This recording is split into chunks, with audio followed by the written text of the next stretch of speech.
late to the game as always, so do we even have anybody showing up? 11 people here right 11? now. Wait, I just started the broadcast. 11 people already. That means we gotta do it.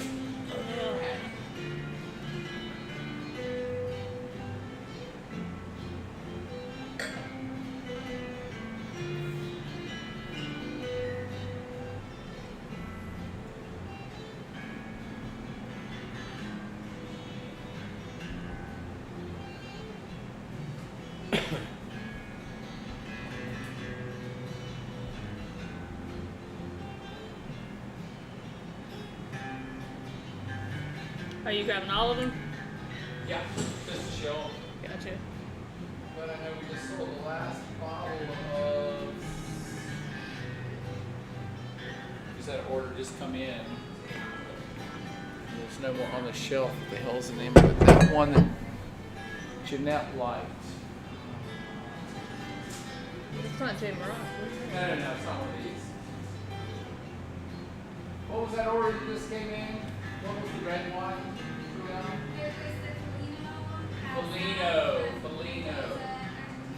And there's no more Felino on the shelf, right? No more, and then no more of the evolve, or I don't know how to pronounce it in Hungarian. Oh, there's more. Yeah, I got that right. That's why I was trying to get it back over there, just in case. I thought we had more of the Felino. Should we get somewhere? There's no way we're selling out of anything. We're so slow.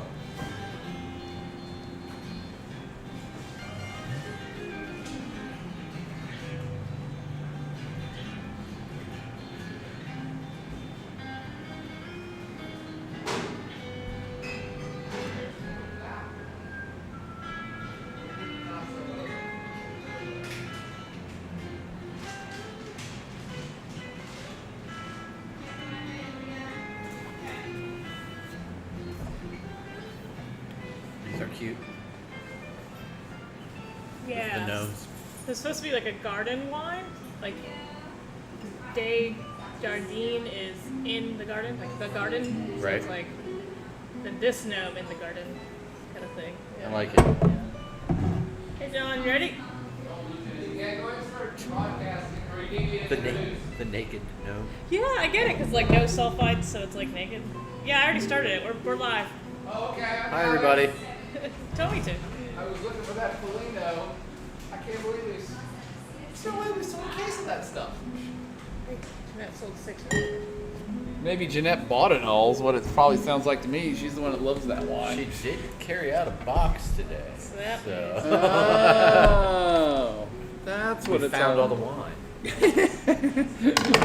What are we starting with? I mean, I would tend towards the white, but I just want to drink my rosé because I love my rosé. Yeah, I say go white. All right, fine. So are we live? Yes. Is the microphone in the right place? Yep. It is. Do we have a confirmation? Can somebody out there confirm that you can both see us and hear us? Because the camera's pretty far away today. I can't even see myself on the screen. I guess that's about how far away we had it before. Yeah, we were further away. Can we get a confirmation from somebody that this is working? Ryan Hagen says yes, and then Steve Sizemore says, I see you. Oh, Jesus. Steve Sizemore is tuning into this? Well, that's going to be our show for tonight then, folks. We need to go ahead and sign off before the officials and the authorities show up in the SWAT vans. Welcome, Steve Sizemore and family. And who else did you say is tuned in? Who else are we hollering at right now? Let's give some shout-outs to some good folks that decided to waste their evening with us. Ryan Hagen, Ryan Hagen. Jillian Parkin? Jillian? Jillian? Yeah. Jillian. Welcome, Jillian. All who said hi so far. Oh, okay. Those are only Mike people. Williams is here hanging out. Mike Williams. What's up, brother? Oh. What is everybody drinking? Oh, that's right. I forgot. I was waiting for the confirmation, so therefore then I could do this. Welcome to Blacksburg Wine Lab Virtual Happy Hour. And hopefully you're having a happy hour wherever you are on planet Earth. Because anymore, I feel like you could be here. We could be having people hanging out on the back patio. I know, it's probably pressing. good taste and the COVID crisis, social distancing stuff. But we have this beautiful back patio, and we actually have a front patio that are completely sequestered and isolated from the rest of humanity, that people could just buy a bottle of wine from us and then just go sit out there, because we wouldn't officially be serving you, I don't think.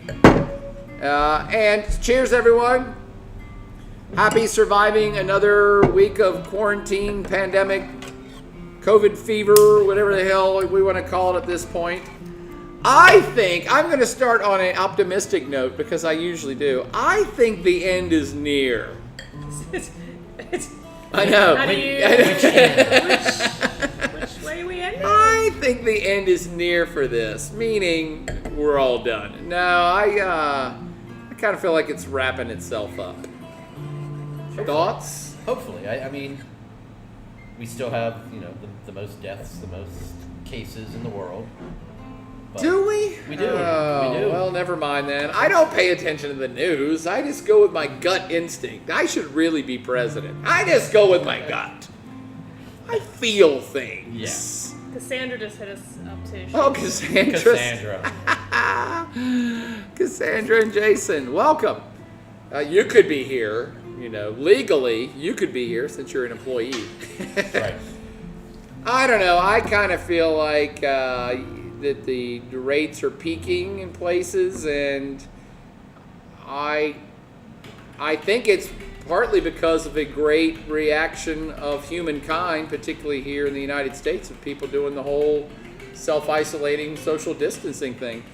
By the way, a month ago, I would have predicted that this disease would have wildly swept through the population, simply based on my preconcepts of Americans, which is that they wouldn't do any of this. We're not going to listen to I mean, I'm in that category of humans, of Americans who are like, I don't give a crap, I'm going to do whatever I want. I just kind of figured that that's the American way, and that hardly anybody would have willingly self-isolated. you. No, it seems like everyone's really, Yeah, doing the right thing.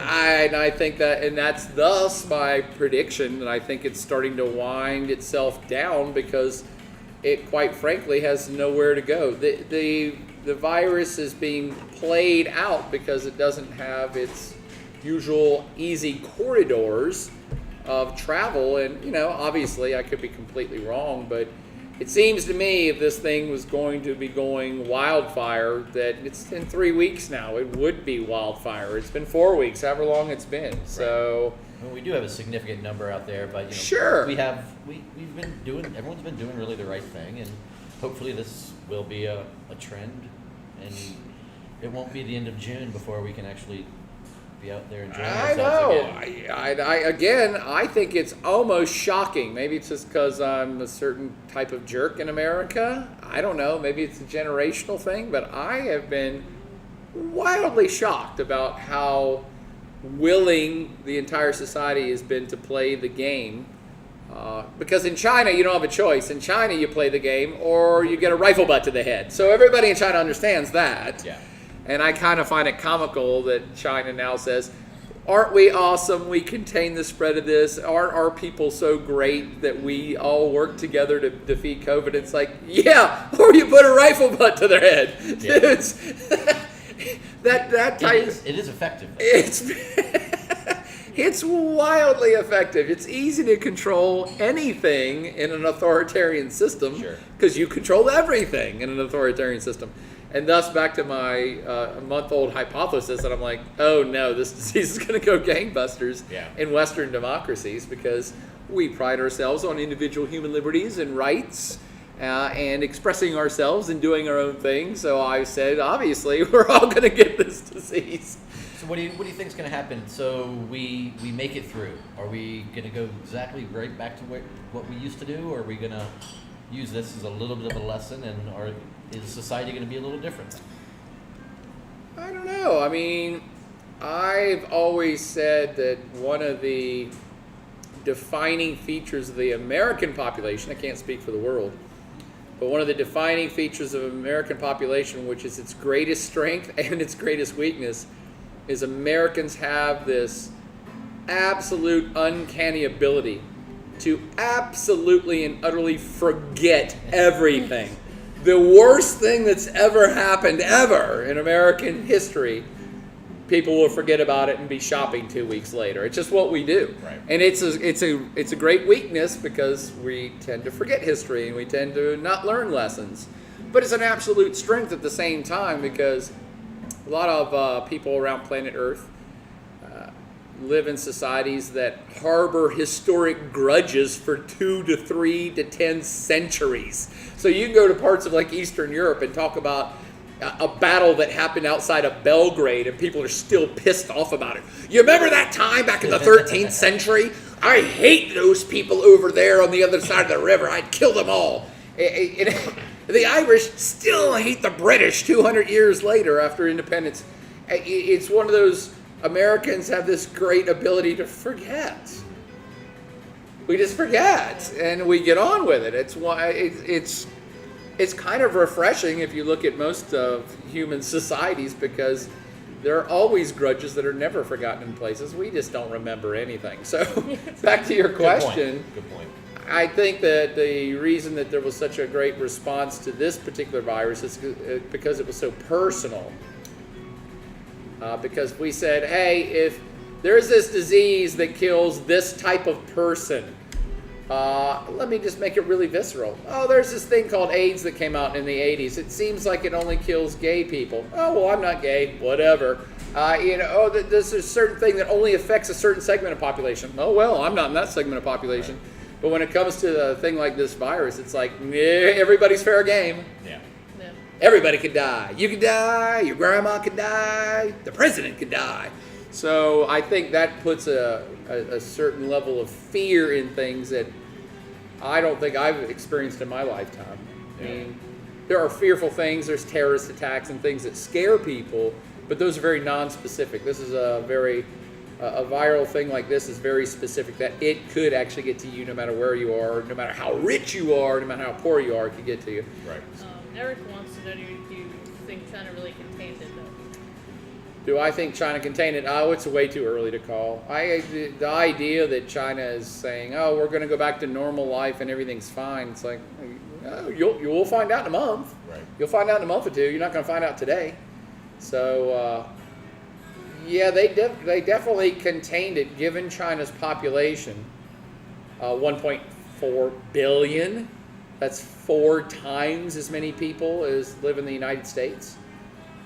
Given their population density, which is really big cities, lots of people living in close proximity to each other, that's actually the prime circumstance for diseases like this to spread and spread rapidly. So I will give China the kudos for being an authoritarian state and shutting things down, because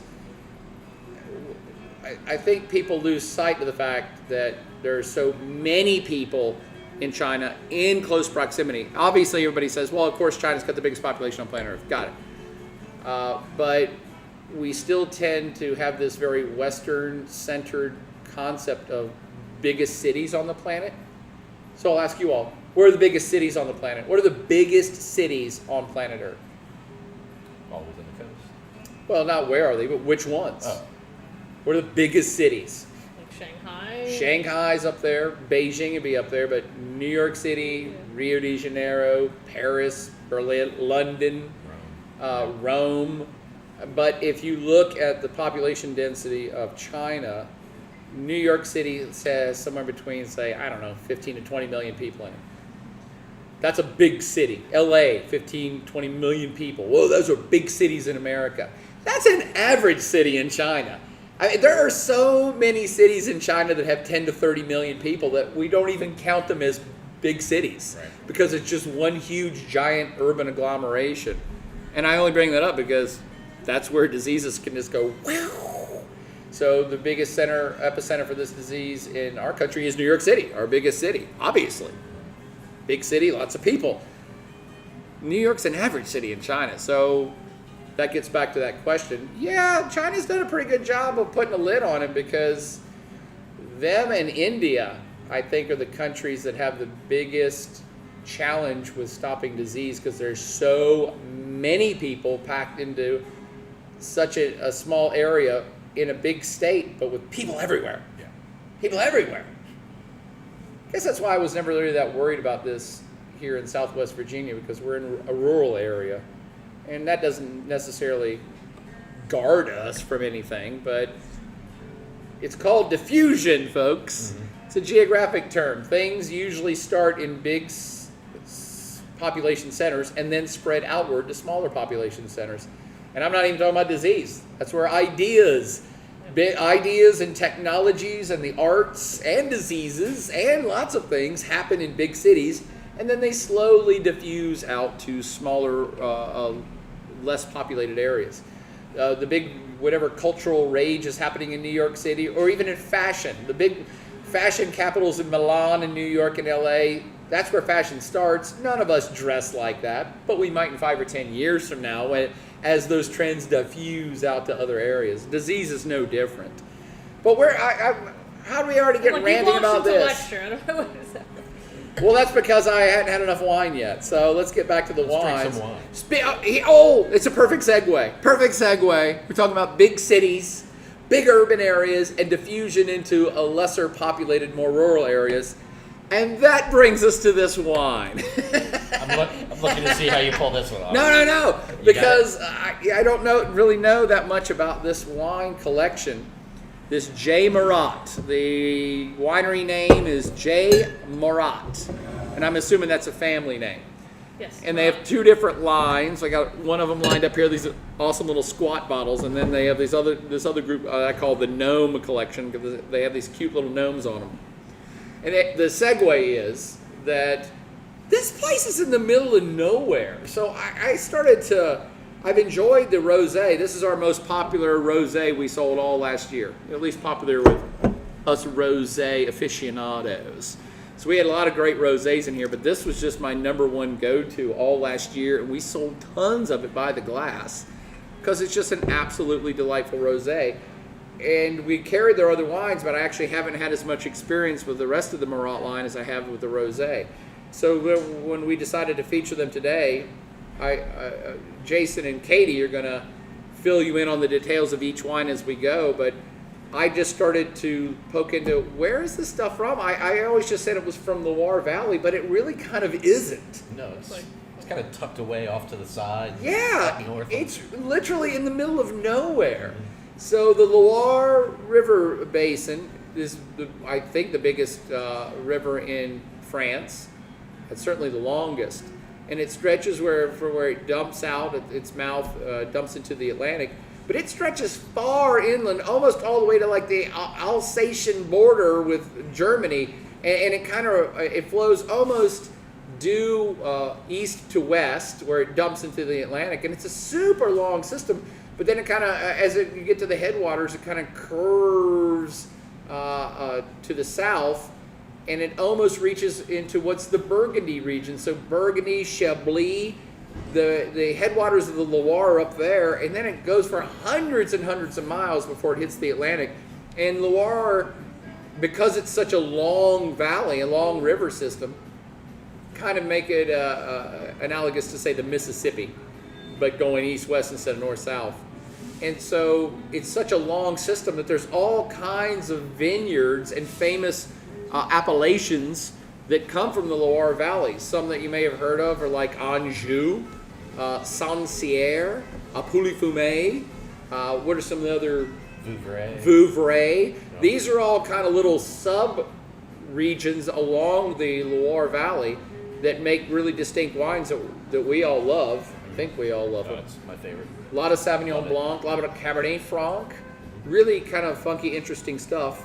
And I had thought forever that this winery was in the Loire Valley proper, but it's not. It's actually, I don't even think it abuts the Loire River. Loire, and it's south of it, like this. Yeah, it's way down there. Coast, pretty much. So it's on the coast. It's on the western coast of France, south of the Loire River in its entirety. It's its own little region. I didn't even know that. And that's my segue. That's the end of my segue. Got it. And I'll take a breath while you guys talk. Well, because it's in the sticks. I mean, it's this, and the name of the region is Fils Vendines is the little appellation that this whole wine group is from. But what's the name of the... No, it's Vendine. Vendines is this whole little area pretty much on the Atlantic coast or just inland from the Atlantic coast in between the Loire River and Bordeaux. So truly, to me, it's the sticks. There's no major French city there. No. There's no major population center. There's no other wine regions except these little ones, the very small ones that you've never heard of. So that was my segue. Nice. And now I'll stop because I don't even know what white. I don't even think I've tried the white. I just drank so much of the rosé. Well, it's like you said, it's really Yes, close I poured to the white. to the coast. It's like 20 kilometers off the coast. So immediately you know that a lot of their wines, they're going to have a lot of influence from the ocean, a lot of maritime influence. The white that we're having right now, Chenin Blanc and Chardonnay. Oh, really? Yeah. A blend. Okay. So the collections wines are all blends. Yep. So that's what these little cute little squat bottles that I really like. Yeah. The J. Mourat Collections series, and the sub appellation, the sub region is called Fiefs or Fiefs. Does anybody speak French? I want to say Fiefs. Fiefs. Fiefs. Vendines. And a Chenin Chardonnay combo. And it's definitely a European Chardonnay. You know, it doesn't have any oak on it whatsoever. Yeah, I like it. Oh, I love it. Super bright, super fruity. I get a lot of peach, nectarine, stone fruits on it. So what I read from their website is they do these collection wines as a contemporary approach to wine, which is focused on the search for exceptional fruit and authenticity. Yeah. Oh. Great drinkability factor. That's what they're going for with these collection wines. Which that rosé is up next. That's. Yeah. I mean, I think this is. Well, they easy nailed it drinking. with this one. Yeah, This one's- summertime. Most of the vines in their region that are used about 20 years old, so they've got a lot of longevity on them. They've been in business since mid 70s, 74, something like that. And their family had been they've been wine sellers, merchants for 3 generations before that, before getting into the business themselves. Yeah. Growing. You guys are a veritable font of knowledge about J. Mourat. I just like it. I just drinking it, and I had not even tried this one. We've had it on the shelf or carried it since we opened, just because we love the rosé so much. But this is the first time I think I've ever had the white, and it has this great acidity to it, great backbone, and I think you nailed it with the nectarine, a hint of peach, nectarine, and stone fruit, little white flower. Yeah. And I think it's a mind game. I think because I know it's coastal, and I read a couple things about it, I want to say I detect a hint of sea salt. I just get a little bit of kind of a cool breeze off the ocean on this wine. Well, there's definitely salinity to it. I feel like A salinity. Yeah. That's the word I meant to say. I Salinity. feel like there's after you swallowed it and you're just kind of working through what's left in your mouth, kind of that juiciness, and it kind of sets the salivary glands off. So I think that's where I'm getting a lot of the saltiness for me is kind of post. Yeah, this is easy. It's a combination of that fruit combo and that acidity. But I swear I get this, and I know it's probably all bullshit. Sorry, sometimes you just have to call bullshit on yourself. But I find that there are certain scotches, the Speyside scotches, that they, and I'm being led. I know I'm being led, but I read a description and they're like hints of salinity from the sea air, and my brain is like, that's nonsense. You're not getting any damn sea air that's making it through the peat bogs and through the whiskey making fermentation and then distillation, which purifies everything, and then you're going to get some salt in the air from it, sure. And then I tried, I'm like, yeah. Damn it, you got me. Yeah, kind of the best way to describe it is kind of a hint of salinity and salt air. The power of suggestion works every It time. is, it is. It works every time. And knowing that this is a region that abuts the Atlantic, and I meant to look at a globe. I think my instinct is that the latitude of this place is probably similar to where we're at right now. So my instincts are, if you either here, maybe Maryland, maybe New Jersey, but if you got in a boat and went due east, that you would run into the Loire. So the reason I'm describing it in that way is because wine regions and climate in general is very latitude based. So wherever latitude you're at on planet Earth roughly has about the same daylight hours, roughly has about the same seasonality, roughly has about the same temperature regime. Rainfall regimes can change. Right. And so I only bring it up because this is a place that's very similar to Virginia, quite frankly, in terms of seasonality. We're 10 degrees south. We're 10 degrees, so it's a little northern, so it would be like Maryland, New Jersey, shoreline. So they, and I know this also because of northwestern Spain, northwestern France. Both of these areas are greener and more verdant than the rest of their countries. They get a little bit more rainfall. It's a little cooler in the winter times in both of those countries. So this is where in both Spain, on the Iberian Peninsula, and France, in the northwestern quadrants, you get a lot cooler climate regime and more rainfall, and it comes through in the wines, especially in Spain. The most acidic, luxuriant, verdant wines of Spain are from that quadrant, and the same is true in France in my mind. France is a little trickier because they have a lot more different climate regimes going on, but this is a cool climate, and it's a little wetter, so I get it's, to me, some of their wines get a little bit more vegetal as well. I think that's why I like Loire. It's very similar to here, and I like the wines that come out of it. I just like the flavor profile.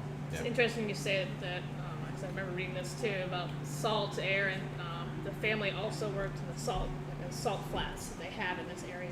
The family worked in salt flats. Like not recently, but like generations since when they first came to that area was like to work the salt flats. To mine the salt. Yeah. Interesting.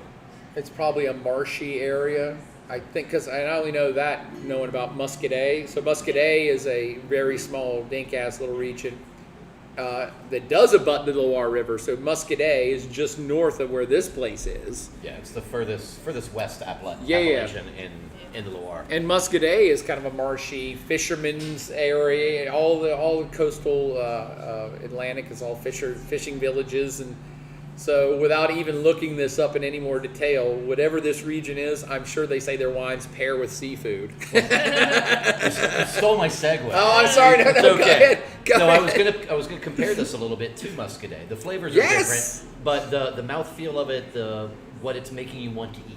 Yeah. You know, oysters, clams, anything coming right out of the seabeds. This is a perfect wine for that. It is. And I think it has a lot to do with geography. See, it all comes together here. Everything here is so well scripted. I mean, we worked for hours to build this for you. We worked for minutes. Minutes. Almost minutes elapsed before we hit play on this. No, that's a great wine. Yeah. I think it's completely Actually, consumable. all organic too. I mean, they do. Oh, crap. We didn't even get to that. All of these wines are organic. Now, we talked about a little bit about biodynamics last week. Did we talk about organic at all? I don't recall if we did or not. No, we did. I started with organic because Okay. Kristen wanted to jump right to biodynamic. And I'm like, whoa. Biodynamic. There are levels to this. Right. And organic is kind of the baseline entry level of understanding and for regimentation of how grapes are grown and wine is made. Right. Just like an organic is something we understand with organic produce and organic fruits. And it's really just kind of minimalizing the man-made chemicals. It's for the Yeah. most part, and using techniques that aren't going to damage, for future crops. Yeah, for those of you who didn't tune in last week, losers. Yeah, we talked about we were having a couple of Spanish wines that were, one was organic and one was biodynamic, I think. And so we got into a big discussion about what those terms actually mean. And there is no international single definition. There's not even a single national definition in America. And I know you think there is because you're like, oh, I see USDA certified organic. Well, yeah, that's one level of organic in the grocery store. And even that has exceptions. But I think when it comes to, so I like to speak in broad generalities about organic because that's the reality. Right. And when it comes to organic grapes, can't speak about organic anything else. But when it comes to organic grapes, especially in Europe, but I believe in the United States as well, it pretty much means you're trying to stay away from the petrochemical-based fertilizers, pesticides, herbicides. And the petrochemicals, as you well know, are all the great stuff that all the oil companies came up with during World War II. Everything we now take for granted that kills everything was all invented after World War II by Dow Chemical and several other companies. Monsanto. Dow did most of it, but these things are absolutely great at killing whatever it is you want killed. We're just now finding out 6 or 7 or 8 decades later that maybe they're not that good for human health in long-term usage. And maybe they're not that good for the environment in long-term usage. So they're wildly effective, make no bones about it. But the petrochemical-based stuff is starting to fall out of favor. And so when you see something labeled organic, they still use pesticides, but they use more of the classic, old school, been around for thousands of years pesticides. I don't want to say copper sulfate. I think copper sulfate's a chemical that's been used since Roman times, and it's a great pesticide. It kills critters, and it kills lots of things like fungus and mildews for a variety of crops.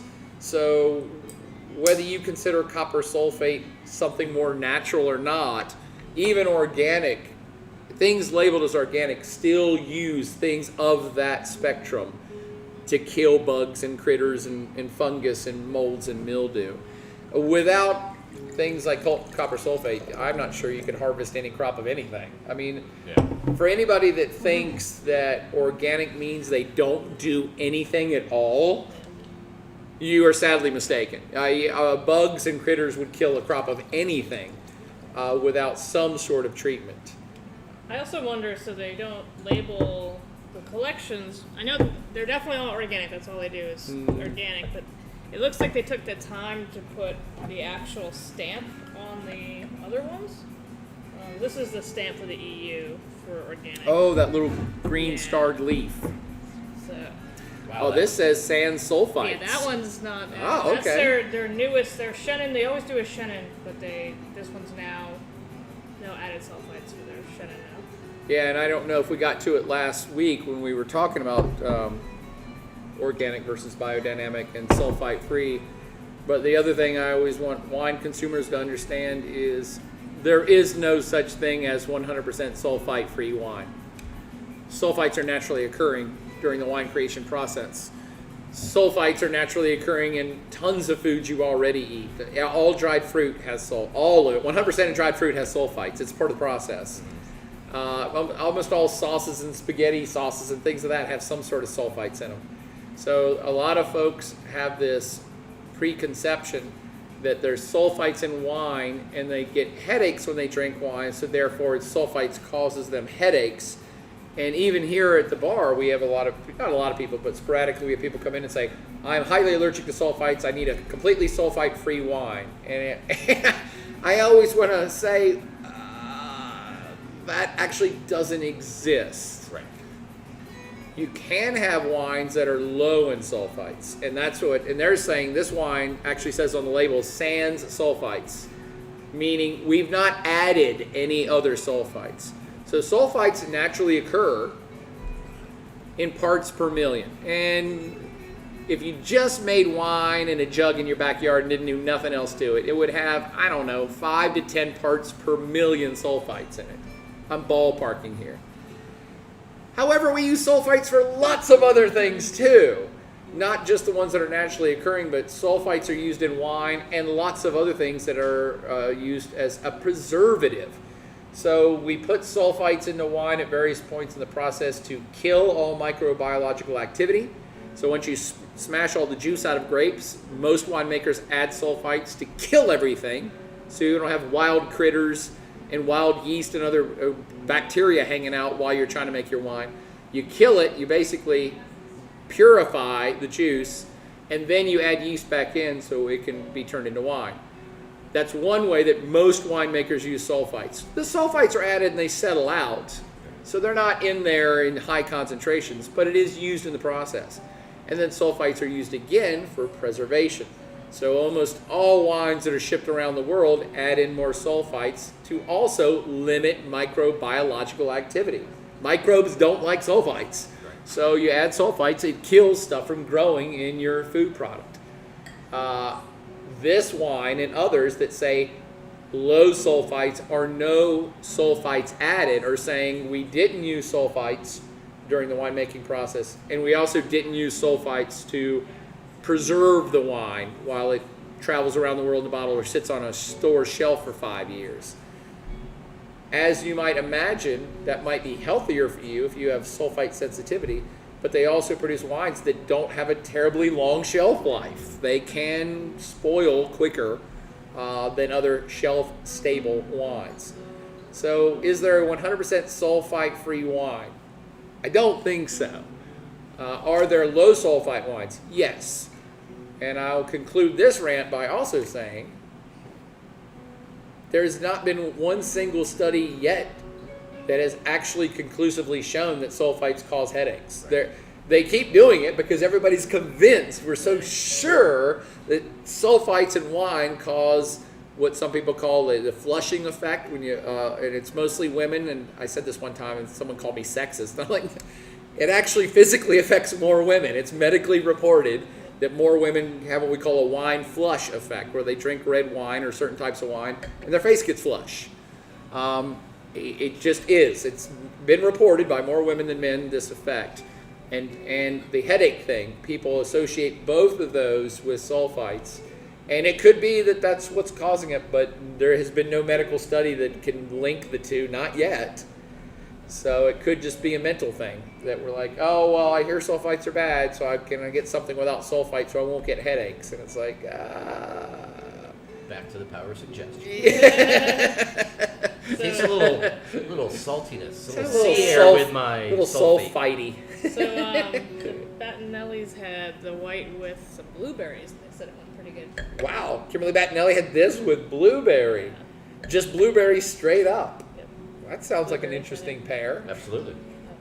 Now we're going to put them in there, let them float around. Yeah, it's like that blueberry beer. Oh, I always mean to ask, is there any questions from the chat room? I'm assuming it's a chill chat room as always. So during- Mike just said that he really liked the rosé that we're moving on to. A lot of strawberry in it. Fine, I'll move on to the rosé. If I have to. I was drinking slow because I was yammering a lot. So you guys can talk now while I drink a lot more than you. Because I love this rosé, and I now have loved this for 3 years running. I love this bottle of wine. So Kimberly also said it did not work with spinach artichoke too. Yeah, I can see that. I would not imagine that would go well. Yeah. I'm I feel actually- like it just get overwhelmed by that. Yeah, it's just too. Plus, there's the creaminess of it. Just kind of fights the wine a little bit, maybe. Well, I don't know if it's the creaminess, because acidity usually is Yeah. good with creamy. I don't know. So with wine pairings, you can do things that are similar to each other and they go in harmony, or things that contrast with each other and it's a yin and yang and they help balance each other. But Kimberly, come on. Artichokes are one of the most classically hard to pair vegetables with wines that ever was. Artichoke, asparagus, actually and spinach in combination. Yeah. Those are really hard foods Yeah. to find a good match for because they have so many vegetal bitter elements going on in them that it pretty much blows all wines out of the water. But artichoke and sherry, like a good Oh, a sherry. little I never thought beanie about sherry, that. be perfect. I love it. I like that combination. I do myself. too. I mean, I love artichokes, period. So I make the pairing work, but There it is. What do you get out of this one? oh, I already know. This wine is so good. This wine is, to me, such a premier rosé for my world because it's so delicate. It's and I use that word a lot with this wine because sometimes I like a delicate wine. Sometimes I like a delicate palate, but still a robust flavor. And this wine to me is delicate in its finesse. It's delicate on the palate. It's delicate on the finish, and it makes me just want to chug it because and it's all about a really light strawberry. It's just got this great. But it's not a weak fruit. It's really powerful, but still I get a lot light. of melon and like a little bit of herb on there too. Yeah, like a honeydew strawberry, but not. But I wouldn't call this wine fruity. Yeah. That's why I say it's delicate. It's got the fruit that I like, but it's not over the top in any single spectrum. It's not like, oh, this is a raspberry. Like, no. It's like, it's definitely got hints, and they're just there, but they're there all the way through. Right. Well, two of the grapes that are in here are exactly what you're looking for those flavors. You've got Gamay, as well as Pinot Noir, so that's your nice bright strawberry fruits. And then it's got a Cab Franc background to it as well. Really? Yep. Gamay, Pinot Noir, and Cabernet Franc. Mm-hmm. I've been drinking this wine for 3 years. I had no idea what was in it. Sometimes you just drink something and you don't even want to know the backstory. I probably drank 3 cases of this wine. That might not be an exaggeration. I don't think it is. I've seen it. Summertime. We haven't even known each other that long, Right? Summertime sipper wine. This is definitely the wine for the backyard. It just has great flavor and nose. Quaffable. Very quaffable. Jim was saying if he asked me before last week if I liked rosé, I would have said no, but now this is 2 great in a row that he really likes. Look at that. Changing minds. This is actually a pretty light rosé too. So for people who are big red wine drinkers, this might not be assertive enough for you if this is your first foray into rosé. You might say, I can't barely taste nothing. It's too light. But to me, I keep saying it's delicate all the way through because the taste that you get at the very tip of your tongue as soon as you take a sip is what you also get in the mid palate, and it's also what you get on the after finish. So it just you can kind of take a big gulp of it and just kind of sit and enjoy it for a few minutes because the flavor profile just keeps going. It just works. In a subtle way. What's going on, Al? Hey guys. What's up with baby? Baby's awake? We'll bring the baby over in a minute. Baby. Baby. Oh, he's gonna bring it over. Yeah, come over here in this corner. This will get you on camera, right? Yeah. Where's the camera? Right Oh, there. there's baby. Baby. We're on display. Baby checked out the camera. Yep. She knows what's up. I mean, this could go with virtually anything as far as food goes. I mean, I wouldn't necessarily pair a big steak with it, but it would No. still work. Yeah, I mean, you could do barbecue with this because it's a great springy summertime wine, so you want to gravitate towards barbecuing and outdoor grilling things, but I don't think that this wine is assertive enough for that. I think it's a great appetizer wine. Oh, All the yeah. slinger food, some corn salads and beans and stuff like Watermelon, that. Yeah. jicama watermelon. salad. Yeah. Oh, Yeah, it's a perfect. great Yeah. intro picnic, outdoory, barbecuey wine, but as the starter, Yeah. with your starters. Yes. It's a great picnic wine. A lot of fresh fruit and cheese. You could just do this all day long Yeah, with any white cheese. cheese and fruit Yeah. all day long. Yep. Also, Sydney commented that she tried port wine and chocolate espresso beans yesterday, and it was awesome. Port Awesome. wine and a chocolate-covered espresso beans. Yes, that's a great pairing.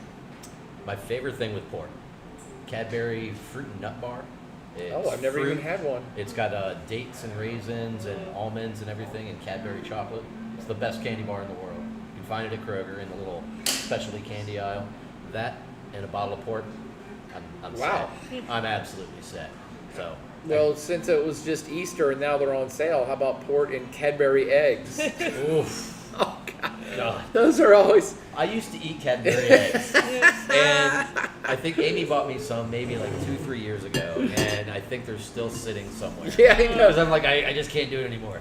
Let's ask the viewers at home, Cadbury eggs, thumbs up or thumbs down? I find that to be a very divisive candy. It's It's- just like Peeps or candy corn. Candy corn's Yeah. not candy though. No, Plastic. nobody horrible. likes candy corn. Come on, let's just call a spade here. Nobody likes candy corn. There are those that like Peeps. Ugh. We pity them. We try to look out for those folks.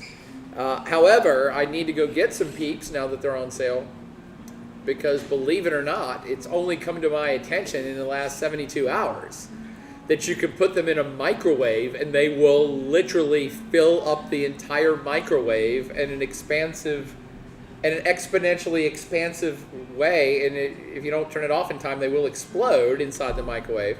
But it's easy to stop it at some point. So the one little Peep in a microwave apparently will blow up bigger than a football and then explode if you allow it to. And it's like, well, we've got to try that. Now, does it go back to the same size when Yeah, you turn it I off? think it does. Yes. That's horrifying. I know. Now, is it like if you lose a lot of weight, you get a little extra? Does the Peep have a little bit of extra? Yeah. I just said it just came to my attention. All right, I haven't well. tried it yet. Well, you'll have to report back next Well, week. that's just it, though. We're doubly challenged. We don't have a microwave. We don't own a microwave oven. So Kimberly's yeah. saying that the Peeps who can battle in the microwave give each Peep a toothpick sword. They battle it out. Makes you kind of want a microwave again. I know, right? All right, well, maybe I'll go get a bunch of different colored Peeps. I'll Oh. create an army, and then I will have like some kind of battle royale, like A Peeps jousting contest Absolutely, inside and the then microwave. But we'll- folks, it's the perfect time to do it. They're on sale now, post Easter. Yeah, you just have to fight your way in the grocery store and try to stay safe. You knock those COVID-infected people out of your way to get into the candy aisle at Walmart. the things we do during quarantine to stay occupied. Well, I made a Peep jousting bracket, and Jousting it was a bracket. 16-team single elimination tournament. It's way better than March Madness.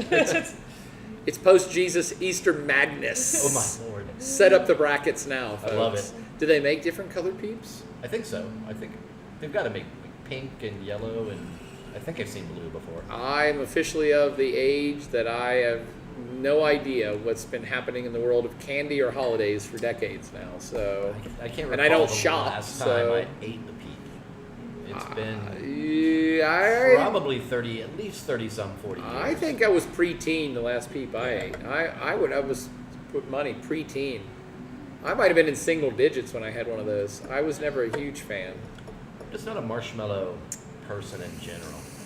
Like, I'm a Girl Scout leader and I don't like s'mores. It's I'm the wow. worst. I'm the worst. Wow. Yeah. What if you took two Girl Scout with Thin Mints, then Did a marshmallow between No. two Thin that Mints. might be pretty good. Lord, that's madness. I think it might be pretty good. What's up over here, Dr. Mengele? Goodness gracious. Mike also said he enjoyed the St. Innocent Pinot Blanc with his Easter dinner. Right? Good Yes. call. Pinot Gris out of Willamette. So good. Mm-hmm. Pinot Blanc. Oh my I use Pinot God. Blanc, yeah. Yeah, Gris yeah. too. Both of those are so good. Yeah, Mike, we stumbled across that. That would have never came across my radar, except that one of the wholesalers released it at half price. They just had a sale on certain products, which happens all the time, obviously, but St. Innocent is an Oregon brand, an Oregon winery, that we've enjoyed their Pinot Noirs for years. It's St. Innocent Pinot Noir might be one of my desert island wines, which I never really play games like that, but I just genuinely love that wine, and I've had it 20 times in life, and I genuinely had a great experience every time we've ever had that wine. And so I rarely talk about favorite wines, because students always ask, what's your favorite wine? What's your favorite this? Well, if you only had one wine to drink the rest of your life, what would you do? And I usually say, I kill myself right now. But St. Innocent is one of those that I'd be like, no, anytime I see that label, I kind of light up a little bit on the inside. And so back to Mike's comment about the Pinot Blanc, I've ever only had their Pinot Noirs. That's what they're famous for. Yeah. And so the wholesaler that carries St. Innocent had a sale about 2 months ago, and it popped up on the radar of like, oh, this Pinot Blanc from St. Innocent, which I've never even seen before. Usually it's $30 a bottle. It's down to like 12, and we're like, well, shit. All right. I love that winery so much, I'll take all of it. I said, I'll take all of it. And boy, that was not a bad decision. We Yeah. probably got 3 cases of that, and we drank a case of it ourselves. We kind of went with everything. It So goes except for with Easter, It's like, everything. yeah, you can do it with ham, you can do it with that. It's like it's creamy, but it's but yeah. Maybe we should. Well, this always comes up in general happy hour conversation, but I wonder if we should just pick a brand. We didn't even intentionally do this tonight, but maybe we just pick a winery that we love and talk about all their wines sometime. And this is one of those wineries, by the way, but St. Innocent. Man, I wish our show would get popular enough nationwide that when we shouted out wineries, they sent us free samples. That's all we're trying to do here. So tell all your family and Free friends to wine tune in. Podcast. Yeah. The Gary Vaynerchuk show. Send us free wine podcast. So Mike was saying that most of the Greenbrier labeled wines, like their house, like labeled Greenbrier, are St. Innocent. It's crazy. Well, I mean, I didn't think it was a small operation, but I didn't think it was that big that they were doing I didn't know either. house wines for the Greenbrier. Who knows? Well, I mean, I never hung out at the Greenbrier. Don't have those deep pockets. But if a winery is supplying them, that does speak to that winery. You know what's interesting too is we got the 2016 vintage, which is their current vintage of that Pinot Blanc. Yeah, I'm gonna hit Quentin back up and ask Yeah. him. Do you have more of that I stuff just think they coming must in? get be like, oh, it's getting old, where it's like, it actually can age a good Yeah. long time. So who knows? Some wholesalers I think it's capital flow issues, and sometimes they're just like, nope, we didn't make our quota for sales this month. Just dump anything. Just dump it. Yeah. But we just got it in. Dump it. Yep. Yeah. Turn the money around. Turn the money around. Turn it. Well, sometimes that's all you need to do. I'm trying to, especially in today's hard times for our little wine bar here, trying to be more diligent about just finding the deals. But of course, everybody's always looking for the deals. I shied away from that. I've always wanted to create a place where we overpay for wine and we overcharge for it because we can. Because harumph, harumph. We are doing quite fine in life. Thank you. I don't need a coupon, damn it. Can you imagine us having coupons here? Yeah. Oh. Oh. Can I create my own coupon? Oh schemes yeah. here? Oh yeah. Please, by I all don't think means. you can you even have coupons? I guess not with drinks. I don't know. Whatever. You can give discounts. I mean, they still make coupons, right? It's kind of like Peeps and candy corn. These things are still made, but no one knows why, right? People saying they love candy corn. What? Oh, whoa, okay. Whoa, whoa. We should step back then. All right. We are being way too judgmental here. Yeah. So and Taylor Cup said, "I'd take a coupon." And Taylor Cup said, well, Taylor Cup, you'll have to produce the coupon, but I know that Taylor Cup's a really great baker, so we will only accept coupons in the form of a cookie that has a coupon writing on it from you, Taylor There you Cup. go. Well And done. we will take those. We will happily cash those in. My face. It could be a cupcake as well. Exactly. Heard you good at those too. Put So 50 cents on. 50 cent off cupcake. There you go. There you go. I think we just invented the future. Yeah. It's a business partnership. Edible coupons. Of course. Now we're getting back to the barter system. I like it. Yeah, no doubt. What the hell are we talking about though? Well, we were talking about. Oh, we were talking about this wine. How did we get from this wine to candy corn? So we apologize to all the candy corn fans out there.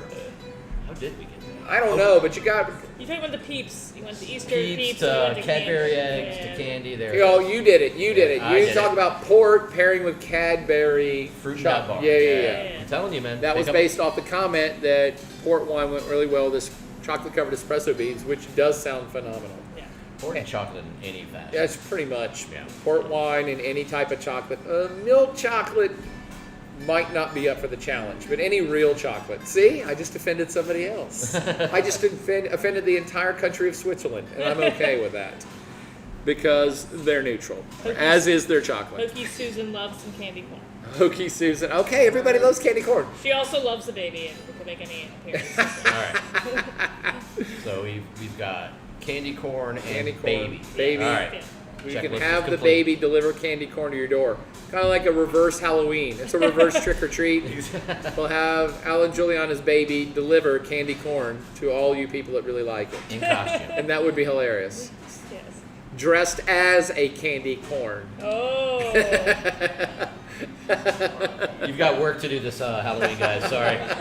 You've just been drafted. She was actually a candy corn for Halloween. She was a candy corn Are you already. kidding me? See? Stop. See? Oh my god. Do you have pictures of this? Do you have pictures of this? All right, we'll need that to we see can that. hold up to the camera. We'll need to see that. We just This is- combined two threads together. This is how well scripted the show is. I know exactly That's where it's actually going. Pretty remarkable. 3 hours in advance, I said, Juliana, do you have a picture of your child in a candy corn costume? I'm going to weave a thread of conversation We're gonna make this happen. that's going to bring it right back around where I want all you people to be at. You got it? You got it? She's searching. She's searching. Coming over. And by the way, I only started this candy thread because I didn't think candy corn was that divisive, by the way. I just assumed most people don't like it. I still say that's a safe bet. I think so. I was, Top of the There, tripod. okay, let's see. Oh, There it candy corn is. baby. There it It was the is. easiest outfit for like a 10-day-old baby. Hold on, you got to speak into the microphone. Oh, sorry. It was the easiest outfit for a 10-day-old baby. It just looks like a sock. Worked well. It's so insane. cute. Yeah. Oh my god. Next year it's just to be a peak. For this year. And it's going to be a Pete next year. All right, no microwaves. Then the year after that, a Cadbury egg. And that's where I was bringing it back Look to. at that.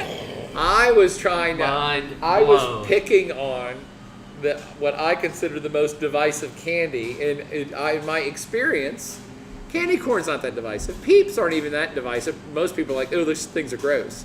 But Cadbury eggs I found, because I used to love them. And people are like, oh my God, I would gag if I see a Cadbury egg. My sister would almost vomit if she just saw one. And I have always asked people, what do you think about Cadbury eggs? And usually people are all in or all out. Now that's a divisive candy. That's true. A candy, you know what? Whoever was at Cadbury, 30 or 40 years ago going, what can we come up with this Easter? How can we break the Let's system? make a candy that's really gooey that looks like a raw egg. What do you think, Jim? That's a great idea, Bob. Print it. Raw food it looks like raw food that can give you salmonella. Yes. That's what all the Let's kids want. make that into a creamy, gooey candy, the consistency of a raw egg white. One of my friends up in Boston, they did an Easter egg hunt. They did an adult Easter egg hunt on Sunday, but instead of candy or Easter eggs, they just put little airplane bottles all over the yard. Wow. And so instead of collecting your candy, you collected liquor. Which I really like that idea. I'm totally down for it. Yeah, that's good. That's, I just need to find plastic eggs that'll fit an airplane bottle. Right, and then of course college students, now that you said that out loud, next year college students will invent a game that's like Easter egg hunt bar crawl, where you have to drink them as you find oh, them. See, I just took it to the next level. Edit that out. Edit that out. Don't give them any ideas. They'll take it to the next level, Absolutely. of course they will. so someone also asked, Kimberly asked, what is a divisive wine in your book? So we all think this. Oh, there's Divisive wine? yeah, there should be some pretty easy, there's some low-hanging fruit on that one, pun intended. I think Riesling would definitely be a divisive wine. People assume it's going to be sweet and unctuous and cloying, and I don't like sweet wine, so I'm not going to drink a Riesling. I think of sherry. It's very. True. People are very. I guess I'm thinking more polarizing or not divisive, but yeah. Yeah, sweet wines. The general category of sweet wines I would have picked because a lot of people just don't like sweet in their alcohol. And the funny thing is, everybody loves cocktails.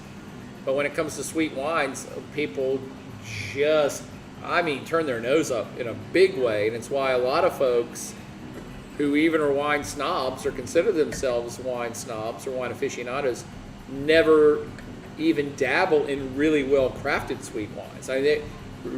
It's like anything else in life. There are cheap ways of doing stuff, and there's really elegant, refined ways of doing stuff. And dessert wines in general is a category that people are so used to having really crappy or cheap tasting sweet stuff that they dismiss the whole category. And if anybody's ever had sauternes or ice wines, or these things you can only drink a little bit because they're so intense in flavor, but they are super sweet. Right. So even I used to make fun of them, but I pushed through it. Like, no. Why do people like these wines? Why are they highly rated? Why do some of these wines cost $100 for a half bottle? And you start, if you really kind of approach it in terms of assessing it, what it is for what it is, if you get past the sweetness, you're like, oh crap, there's a lot going on here. Sure. So I think sweet wines in general can be very divisive, and we found out the hard way actually here at Blacksburg Wine Lab. We actually don't drink sweet wines. So the first week we were open, we'll be telling this story through our graves. The first week we were open, actually the first 2 weeks we were open, because we had all this wine ordered, we had everything ready, the place looks beautiful, everybody loves us.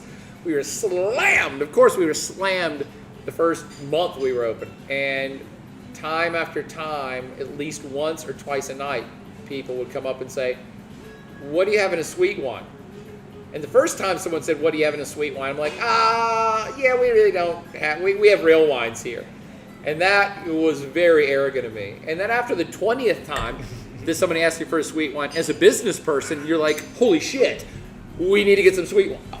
What were we thinking? Yeah. We did not even think outside of our own palate likes to get something even in the semi-sweet, well-crafted category.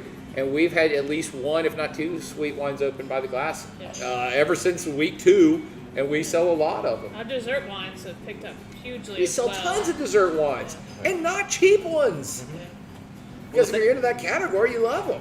A lot of people, like you said, Sauternes, and you have to appreciate what they are for what they are. They're not a wine that you're going to sit down like this rosé. You're not going to sit down and just take down a bottle of that. It's designed to have 1.5 ounces, 2 ounces after dinner, or with your dessert. Yeah. Just an accompaniment, not a vessel for intoxication. Yeah. And I'll tell you another. I'm sorry. Go ahead. I was just saying, I feel like you can't drink too much of them because I get like a sugar hangover. Yeah. Oh yeah, like Vouvray. I can't drink very much at all. Yeah.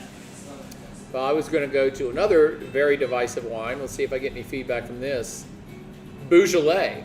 And I just thought of that because this wine, as Jason pointed out, has the Gamay grape in it. And Gamay is the grape that's pretty much exclusive to this region called Beaujolais in France. It's actually in the Burgundy region, the southernmost little sub-region of Burgundy. It's called Beaujolais. They make Beaujolais Nouveau. It's their claim to fame. It comes out the 3rd week in November. It's supposed to pair well with Thanksgiving. That's all marketing gimmickry. But Beaujolais is a very distinct wine. And I gotta be honest, not my cup of tea. I mean, some people love it. It's super fruity. The way they make it, it's a very young wine. It's made very quickly under a process called carbonic maceration. So it actually takes like less than a month to make the wine, and it has this extreme fresh, fruity, slightly effervescent, a little hot on the alcohol flavor to it that a lot of people really like. I really hate it. It has a gaminess to it too. So it's a fruity gaminess. I do not like it. That's Amy's go-to wine.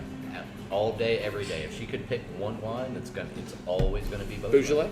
Yeah. That's How about you personally, though? I enjoy it. I like it to be a little bit chilled. I can only have a couple glasses of it. It's not something I'm going to be able to drink all day long.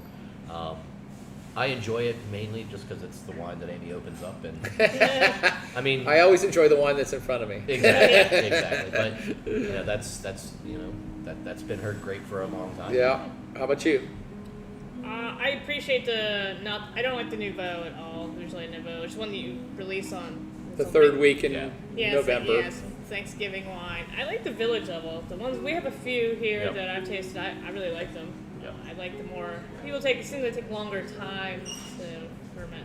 Yeah, the village level definitely has a lot more body to it, a lot more structure. Yeah. But again, it's still Gamay, so it's still those bright flavors, and it's not going to be anything overly complicated per se. I'd say the other major category, let's say, not even a specific region, is, and we have several on the shelf right now because they're gaining in popularity, is natural wines, which is another category of organic, biodynamic. And natural wines, we talked a little bit about last week too, are naturally fermented, wildly fermented. So the winemaker just lets Mother Nature and the biome and the bacteria and the yeast floating around, they just let it all go in the grape juice, and the Joker's wild. Anything can happen. And natural wines can get very funky, very gamey, almost like, I always say they're in the flavor spectrum of apple cider, balsamic, vinegar. They can have Kombucha. really herbal, kombucha, weird-ass flavors. They're That very unpredictable. They're unpredictable. You really don't know, even if you like this wine that they made last year, it's Nope, not going to taste the because same. it's crazy. It's wild. And so, but that flavor spectrum is typically not enjoyed by most wine consumers. So if you put that in front of somebody, yeah, I'm not that guy. and you're like, try this natural wine. I mean, I've seen people wrench. They're like, no, what? This wine is spoiled. And it's like, it's not. It's supposed to be that It sounds way. like sour beers. Like Sour beers are in that category. Some funkiness. See, I like sour beers. I despise kombucha. I just Yeah, a lot of people hate kombucha. I never had it until I moved back to Virginia a couple years ago, and someone was like, "Oh, give this a round," and I'm like, "Yo, that's really not good. I don't want to do not. that again." It's like drinking apple cider vinegar. Yeah, which I don't do. Yeah. That's a vinegar I don't use that often, even in the kitchen. Yeah. Oh, apple cider vinegar? I'd pour that on everything. Okay, not everything.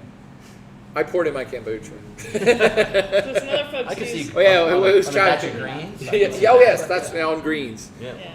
All right, what is the chat room? What are some other polarizing wines? Well, they said Beaujolais. They've used cooking beef bourguignon, and then Kimberly's. That was Jillian, and then Kimberly also has done a sangria with Beaujolais, which I'm like, oh, I could see. I could see that. That's an Amy Yeah. thing too. Well, it's Yeah. very fruity, Yeah. so yeah, that makes sense. I made Amy a little recipe, a little 32-ounce mason jar, and it's half a bottle of wine and some other things. And Yeah.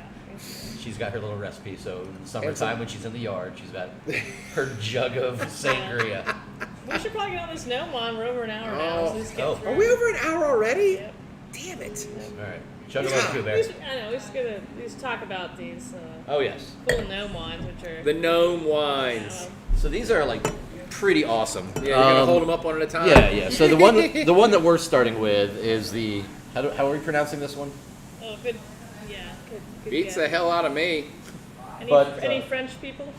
I always thought it was Cartman from South Park every time I Kinda looks see like these it. labels. But all of the wines have this Desjardins, and as Desjardins. Yeah, so yeah. as Katie told me earlier, what that means is in the garden, from the garden. rest. Yep. So that was the red that we're doing right now, and that's. Ooh, I'm probably shouting right into that microphone. No, we're fine. Oh, this has got a funk to it. Well, this actually goes back 2 weeks ago when we were sitting over here and we were talking about Pinot Noirs, because this is a Pinot Noir.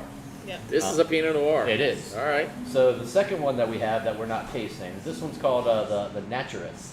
And I don't know if you can see that the gnome is naked, which is always what you're looking That for is in your facing gnomes. the other direction. And that's gonna be your Chenin Blanc. And then we have the Rosé. That one's super cool. He's like super styling with his Oh yeah, shades on. he's a badass.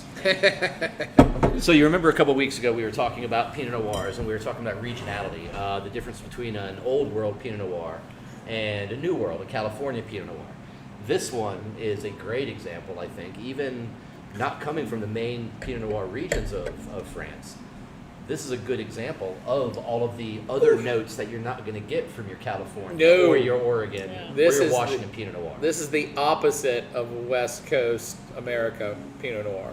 This is the opposite of most of the world's Pinot Noir.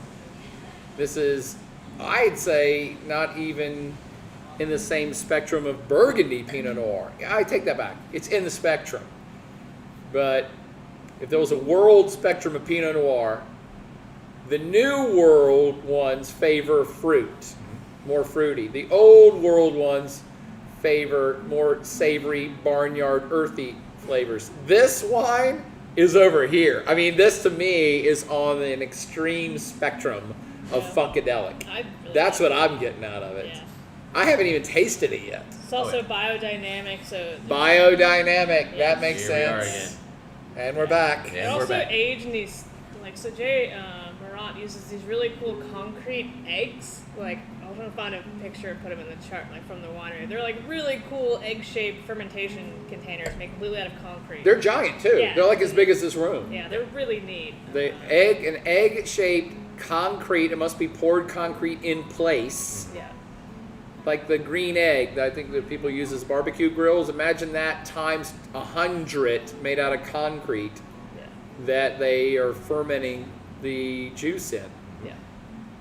This one, to me, though, just has that, not extreme, but definitely on the wildly fermented, funky flavor side that we were just talking about with naturally fermented stuff. It's got a lot of green herbs into it. I mean, just about a lot of the herbs you can think of: oregano, savory, Little green pepper. marjoram. You know, I get green peppers definitely in the nose. I get sweat socks, and I rarely pull that one out. But my first impression, The old sweat sock. sweat socks soaked in red wine. My favorite. Find an egg picture. Oh wow! But the finish is Yeah. fruit. The fruit comes through in the finish. Yep. I mean, it definitely, the body on it is absolutely Pinot Noir. It's super light in body. Doesn't have a lot of, there's no tannins really to be found at all. Wow! What a great little wine. Yeah. This is a unique wine, not for any of the biodynamic, even production factors they have going in out of a concrete egg. This is a really unique wine because it tastes nothing like it smells, at least to me. Almost nothing. So it's almost like you're having two different wines in one glass. Maybe it needs to open up a little bit more, but I was getting that herbal, vegetal, sweat socky, slightly barnyard, no fruit at all. And all I get is fruit on the palate. Yeah. All I get, and it's a really light fruit. It's almost a Beaujolais fruitiness to Yeah. it. We're tying in everything. I'm telling you, this is how well scripted this show is. It's like a spider web of magnets. I also wonder, like, these literally just came off a ship.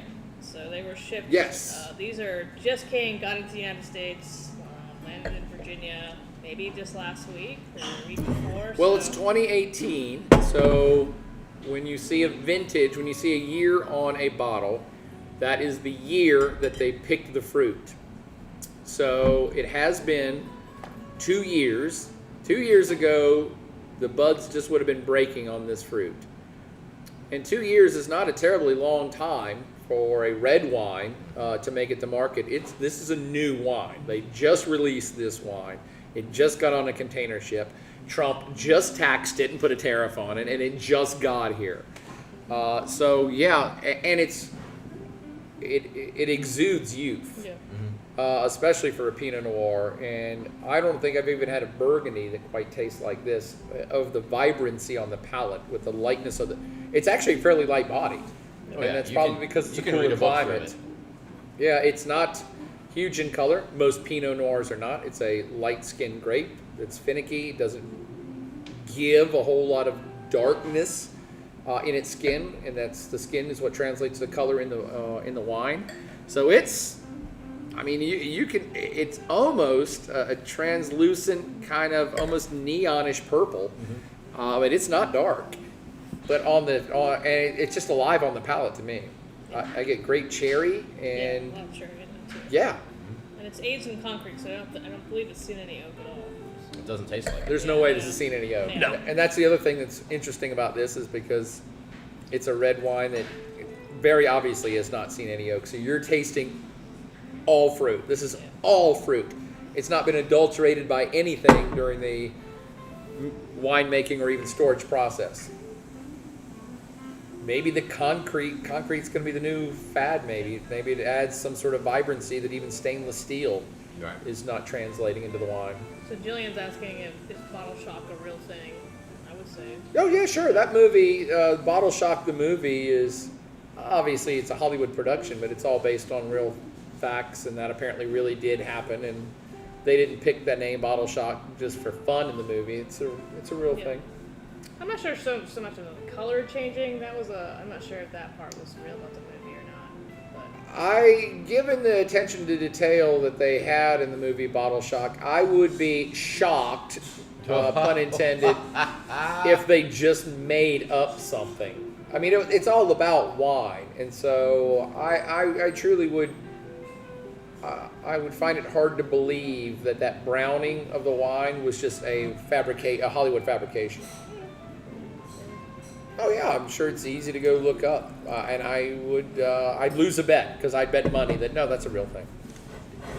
Now, whether that actually happened to the dudes in the movie with their wine that went to the Judgment of Paris, that seems like probably a Hollywood contrivance, but not the shock itself. Fiction. Yeah, it's not true. Oh, wine browning is fiction. Yeah. Oh, there you go. I would have lost money. Somebody should have bet me. Damn it. So you found a fact versus fiction? It said it turned brown for 24 hours after bottling. So it's fact. They're saying the fiction, in the film it did that. They're saying that that it's actually really common that right after bottling it turns. But no, it doesn't just turn Right, for so it's 24 fact. It doesn't really turn for 24 hours though. It takes like a couple of weeks for it to go. Yes, that's what I'm sorry. That's what I was referring to. Does browning happen in a wine? I was saying yes, that's fact. I was not assuming it was true Not in the that movie. quickly, yeah. Well, I was not assuming it actually happened to that winery in the movie. Yeah. Okay, so I would have won that bet. Just had to Just clarify the rules of the game Just saying. here. So have you guys tried this one yet? The I other have not. rosé? I've tried. Well, the thing is, they've updated this naturalist, so they always had the Chenin, and it was actually which had a different label of the Gnome Facing 4, but this is their new label being with no sulfur. So I haven't tried this new vintage of the Chenin, So nor you the had rosé. the full frontal gnome, and Full now frontal. we get the posterior gnome. And this is I don't know if you could see it when Jason held it up, but this is what made me start talking about sulfites. Was this one says sans sulfites added, no sulfites added, and so this you said is 100% Chenin, and this is 100% Pinot Noir, Correct. and this is 100% then It's Pinot Noir as well. Pinot Noir. Yeah. Okay, so same winery, J. Mourat, from this small little district on the west coast of France, abutting the Atlantic. I think it may be part of the Vin de Pays de Loire system. I started to look that up, but then I got sidetracked. And the Fiefs, what is it? Fiefs Vendine? The Fiefs Vendine is like a subset of that. So they're from the Vin de Pays Loire, which is like saying you're from the state of California. But this Fiefs Vendine is a small little place, like Sonoma County. Right. So, but unlike Sonoma County, like if you put Sonoma County in Iowa, all right, it's a small little place in the middle of nowhere that all of this product is from. And this is their collection, their blends collection line. And none of these wines are terribly expensive for being as well crafted and as unique as they are. What are we selling these for? Anybody? Top of the head. You have these are all $16.50. $16.50. Yep. I believe these are And all then this is 19. 19. Yeah, Yes, they all will 19. be 19, yeah. And this is blends and then single varietal Right. wines. And I love all the ones I've had so far. And we've had the red before too. We sold tons of that red blend. Just for the price, and unfortunately the prices did go up over last Yeah, year. these are all because $2 more than they were last year of because of the tariffs. tariffs, Thanks, but, Trump. Yeah. No, thanks Obama. So that was the label last year for the Chenin. Oh, so I it's see. the front blue glasses, but now he's turned around for the naturalist. I like it. Yeah. I like this gnome wine. I just call it the gnome red, the gnome Pinot Noir. I like because it's really funky and really interesting. Really like. This is just an easy bomb wine though. It's like 3 or 4 or These are 5 all different just- red yeah. varieties. Yep. I want to say there's Pinot Noir in there. There might be some Cab. I think there's some Cabernet Franc. I think there's some a Gamay. It's actually the same. It's a jammy little. This is a great barbecue picnic wine for bigger meats. It's interesting too because these I'm not sure they planned this, but the rosé has the exact same grapes as the red. They're just it's rosé Oh, style, so just it's- full I see. extraction. yeah. Yeah, I remember John Hall and several Yes. other people buying tons of this. Yeah. These are our employees. So we know wine is good when employees take the wine in lieu of pay. And we're like, hey, we're fine with that. That's cool. Can I just get a case of this instead of getting paid? Sure you can. They get paid and they get the money back. Here's your money and we'll take that back. That's right. It's the Yeah. most beautiful relationship one can have with employees. But all these wines are, for what you're getting, quite affordable despite the tariffs. Well crafted. I don't know that I'd call it a small winery, but I'd call it a medium-scaled, family-run winery that's doing organic and biodynamic and low-sulfite stuff. I mean, I'm stacking up all these adjectives because it just keeps getting better and better with this group. And this is why I call one of this line wineries that I love. Yeah. And there are, as I'm in this business more and more, tasting more and more wines, because it is our business, I find that it's real easy to find quality producers because we could try 100 wines in one day. You could have some really good wines and some really great wines and some really average wines. But you'll start to figure out, wow, I really like this one we tried one day. And then I really like this one we tried another day. And then I just really like... Oh, we like everything from this producer. This producer is knocking it out of the park. There's no negatives to any of No, these wines. these are all great wines. The value is there, the flavors are there, the style of wine, the caretaking of the earth, as Yes. it were. Yeah, then you know, get into that. You get into the caretaker part. There's just good things to be had. And if you're a sucker for a cute label, I mean, the gnome wines are... They've got the cute label on these. They've got the cute bottle on Yeah, I that really one. like the little squat bottles. So- And I remember Jeff Latcham. I doubt he's in here, but if you're here, hi Jeff. Thanks for selling us these wines. Jeff Latcham from Williams Wine Corner out of Charlottesville. They're a wine wholesaler in Virginia. Not one of the huge ones. They carry very select number of products, and all of their products are really good. Williams Wine Corner, really good company. Jeff Latcham is the rep that we know, really great guy. And I brought him up not only to thank him for introducing us to these wines, but I remember he told us a story about that bottle shape right when he sold them to us. And I can't remember, there's some historical tradition to that bottle too. I didn't know if you remembered. I don't either. It's an adorable bottle, and so it always begs the question, where did this come from? But there's something about it that ties back to history. It wasn't just a contrivance, I think. Anyway, love these guys. Great winery. What else is there to say? Any other questions or comments from the online virtual folks who have joined us? From the gallery. From the gallery? Any other questions we can answer or feebly attempt to answer in our denigrated state? I love it. I'm going back for more. Yeah. Yeah, I really like that red. That's just good. Yep. I think it would be really good with food. I'd say that's a really good cold cuts picnic. I would do that with charcuterie. Yeah. That or I still say Lambrusco, a really great Italian. Lambrusco is so good with our charcuterie, but this is in the spectrum of that. I thought the Comte cheese would go pretty good with that too. I always forget what's Comte tastes like. It's a little nutty, creamy, round. White. Yeah. That's what my suggestion. Maybe all three could have gone with it. So. Yeah.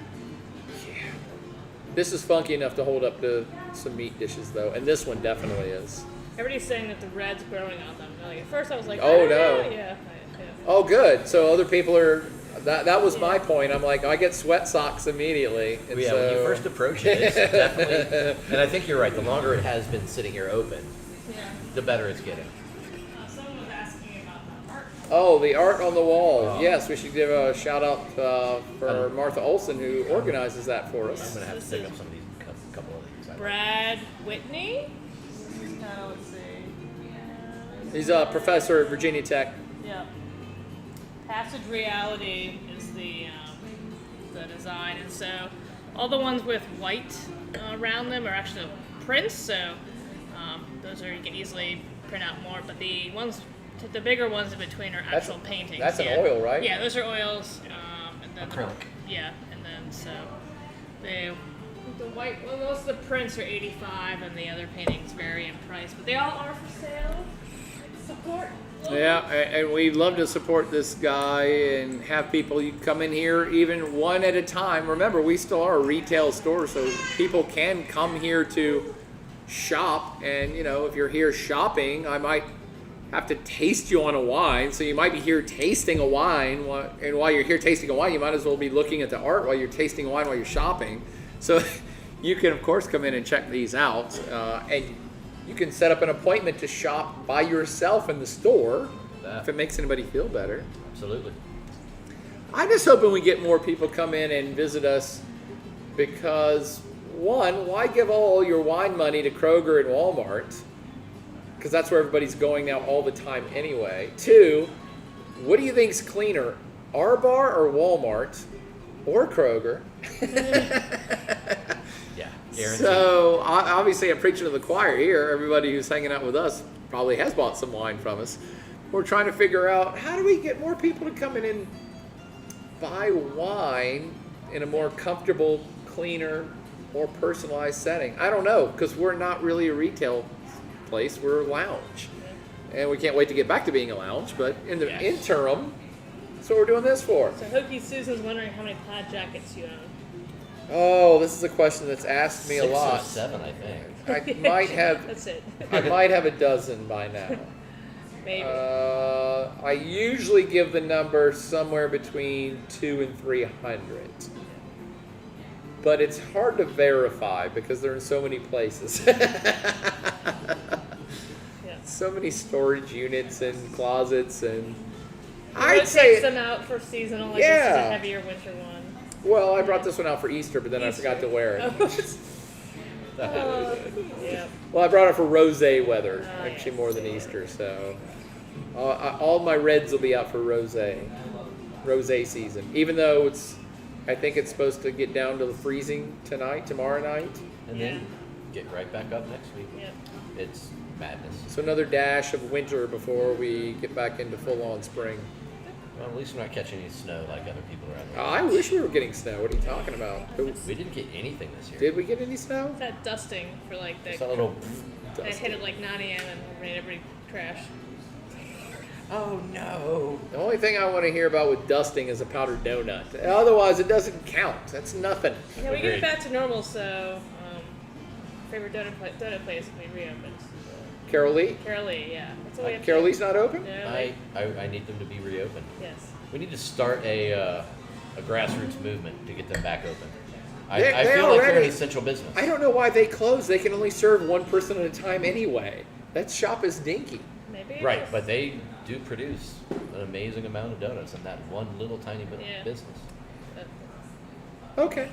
All right. Well, And I need some Carol Lee donuts. Now we need some donuts. Damn it. All right. Well, thank you all so much for hanging out with us in the virtual happy hour. Come on in anytime to get anything you need from us anyway that we can provide. And we are open to your ideas for next week's happy hour if you want to suggest some things. so I had something in mind. Okay. What did you Uh-oh. have in mind already? Well, we had this lineup of Lapis Luna that we got. The Lapis Luna. Yeah, the Oh, Lapis there you go. Luna. And those are really inexpensive wines. And you probably are familiar with them at the Vintage Cellar or maybe even Kroger. I don't know. But No. yeah, I've never seen them at Kroger. we can do the whole Lapis Luna Yeah, we lineup got next 5 week. of them, right? Yeah. Yeah, but if you have suggestions for future episodes, or we have been debating about doing a whole separate show that's not a happy hour, it's just a show on wine topics.